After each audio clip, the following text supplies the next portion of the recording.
नमस्कार विद्यार्थी मित्रांनो, सरळ सेवा भरती 2022 यापुढे आता IBPS, TCS व MKCL या कंपन्यांमार्फतच घेतली जाणार आहे। ही गोष्ट क्लिअर झाली आहे। आता ह्या कंपन्या मैदानात उतरल्यानंतर परीक्षा कशा प्रकारे घेत असतात, पेपरचा दर्जा कसा असतो, ही गोष्ट काही आपल्यासाठी नवीन नाही। तुमचा अभ्यासक्रम समान आहे, तुमचे विषय समान आहेत, पण परीक्षेत तुम्हाला प्रश्न विचारण्याची पद्धत थोडी वेगळी असेल। आज आपण असेच काही इंग्रजी या विषयावरील उदाहरणे पाहणार आहोत। त्याद्वारे तुम्हाला त्याबद्दल पुरेपूर कल्पना येऊन जाईल की परीक्षेची पद्धत आता कशी असणार आहे।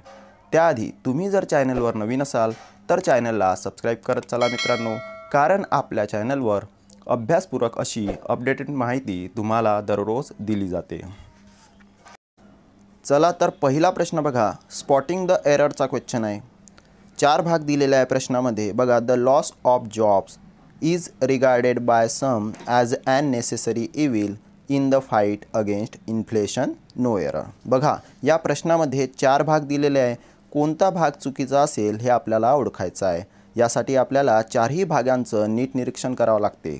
सर्व नियम या ठिकाणी आपल्याला पडताळून पाहावे लागतात। टेन्स असो, आर्टिकल असो, प्रेपोजिशन असो, हे सर्व नियम या ठिकाणी आपल्याला बघावे लागतात। कोणत्या नियमानुसार या वाक्यामध्ये चूक दिलेली आहे हे आपल्याला शोधावं लागतं। यामध्ये बघा, पार्ट बी वर लक्ष द्या।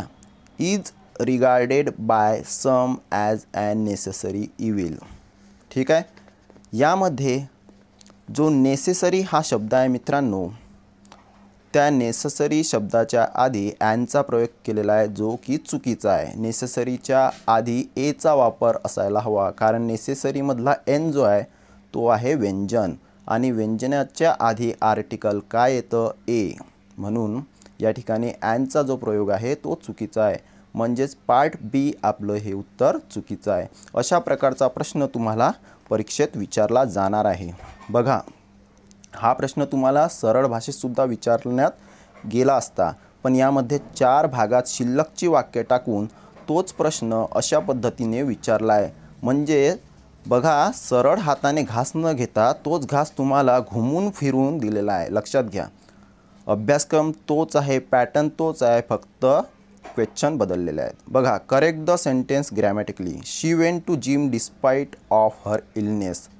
यामध्ये बघा, डिस्पाईट हा शब्द बघा, डिस्पाईट हा प्रेपोजिशनचा शब्द आहे मित्रांनो, आणि याच्यानंतर ऑफचा प्रयोग करणे चुकीचं आहे। She went to gym despite her illness असंच वाक्य हे बरोबर आहे, म्हणून ऑफ या ठिकाणी चुकीचं आहे।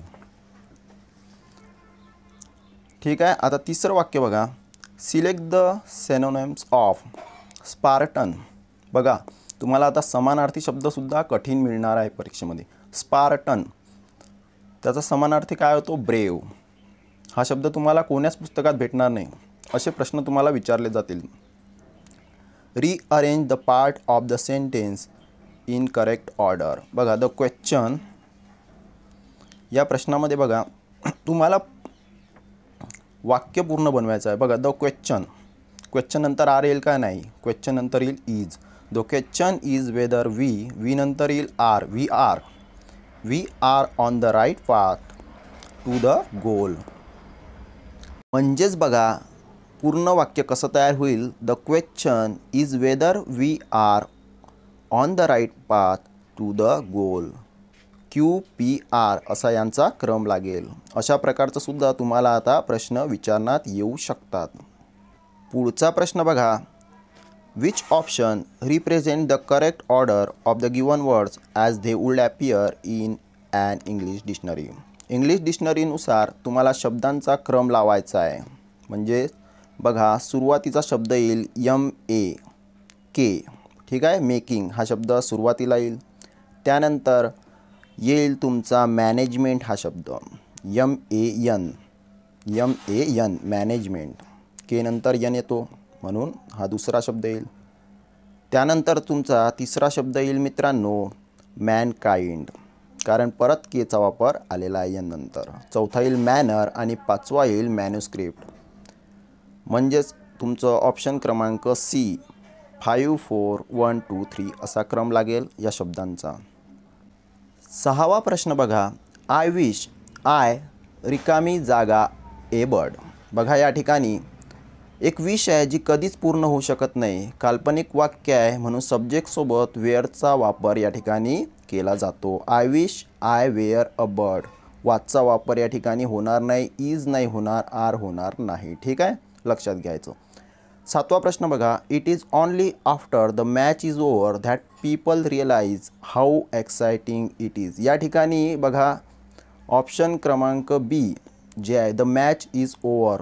मॅचच्या पूर्वी दचा उपयोग आहे. मॅचच्या पूर्वी या ठिकाणी दचा वापर होणार नाही, कारण या ठिकाणी आपण मॅच याविषयी बोलत नाही, लोकांविषयी बोलतो, म्हणून एचा वापर या ठिकाणी केला जाईल मित्रांनो. म्हणजेच बघा आता तुम्हाला डीपमध्ये अभ्यास करण्याची गरज आहे, कारण सोपे प्रश्न आता तुम्हाला विचारले जाण्याची शक्यता थोडीफार कमीच आहे. बघा प्रश्न 8वा. All the evidences were against him and he was held guilty, no error. या प्रश्नामध्ये बघा ऑल द एव्हिडन्सेस वेअर. बघा एव्हिडन्सेस हा शब्द आपण वापरतो का? एव्हिडन्सेस म्हणतो. हे अनकाउंटेबल नाउन आहे मित्रांनो, एव्हिडन्स.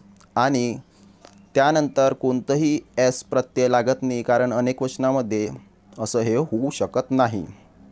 म्हणून वेअरचा प्रयोग या ठिकाणी चुकीचा आहे. या ठिकाणी वॉचचा प्रयोग येईल मित्रांनो, लक्षात घ्यायचं. तुम्हाला इंग्लिशचा अभ्यास डीपमध्ये करायचा आहे मित्रांनो, कारण ह्या कंपन्या परीक्षा घेताना इंग्लिशमध्ये जास्त भर देतात. My cousin brother is a cheater and he cheats his family members and friends too. बघा माय कझिन पण वापरलेला आहे आणि ब्रदर पण वापरलेला आहे. असं चालते आपल्या बोलीभाषेत, पण ग्रामरमध्ये असं चालत नाही. या ठिकाणी कझिनच येईल मित्रांनो, ब्रदरचा वापर होणार नाही, म्हणून चुकीचं आहे. 10वा प्रश्न बघा. Think before you speak. काय सल्ला दिलेला आहे? Think before you speak. बोलण्याआधी विचार करा. You are advised to think before you speak. Change the वॉइसचं क्वेश्चन आहे. तर बघा अशा प्रकारचे प्रश्न तुम्हाला परीक्षेत विचारले जाऊ शकतात. थोडीफार लेवल तुमची मीडियम साईजची होऊ शकते, या शंका नाही, म्हणून अभ्यास तसा चालू ठेवा.